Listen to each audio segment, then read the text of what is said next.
झारखंड विधानसभा चुनाव की सरगर्मी इस वक्त मौसम पर भी भारी पड़ रही है। तभी तो तूफान डाना के कहर के बीच भी यहां सियासी पारा अपने चरम पर है।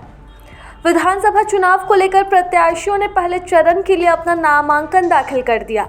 लगभग पार्टियों ने अपने प्रत्याशियों की भी घोषणा कर दी है।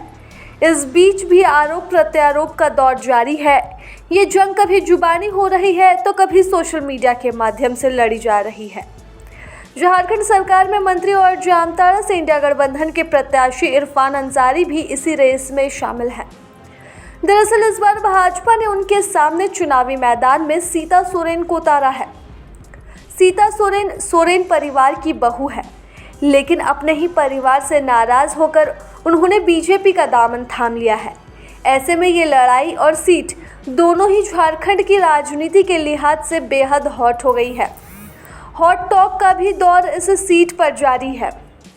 सीता और इरफान दोनों ही एक दूसरे को लगातार चुनौती देते नजर आ रहे हैं।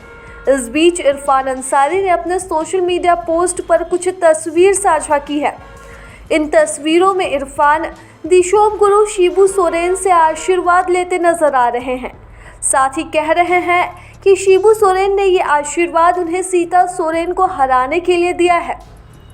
इरफान अंसारी तस्वीर के साथ पोस्ट में लिखते हैं, हमारे अभिभावक आदरणीय दिशोम गुरु श्री शिबू सोरेन से उनके आवास पर जाकर आशीर्वाद लिया।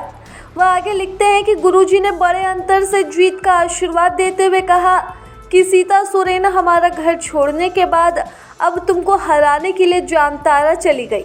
दिशोम गुरुजी कहते हैं कि सीता सोरेन बीजेपी में जाकर हमारे परिवार सहित जेएमएम को बदनाम कर रही है। इरफान आगे लिखते हैं, पूरा जेएमएम परिवार तुम्हारे साथ है, वह सीट सिर्फ तुम्हारा है, तुम मेरे बेटे हो। इरफान हेमंत भाई भाई हैं, दोनों मिलकर भाजपा को हराओ, दोबारा सरकार बनाओ। इरफान अपने पोस्ट में अंतिम में लिखते हैं कि वह पुत्र कर्तव्य निभाते हुए काफ़ी देर तक वहां रुके और गुरुजी की सेवा की और पैर भी दबाया। आपको बता दें कि झारखंड में इस वक्त 2 चरणों में विधानसभा चुनाव संपन्न होना है।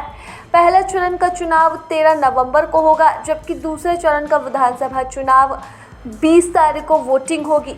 वहीं 23 तारीख को दोनों ही सीटों के परिणाम एक साथ आएंगे। प्रभात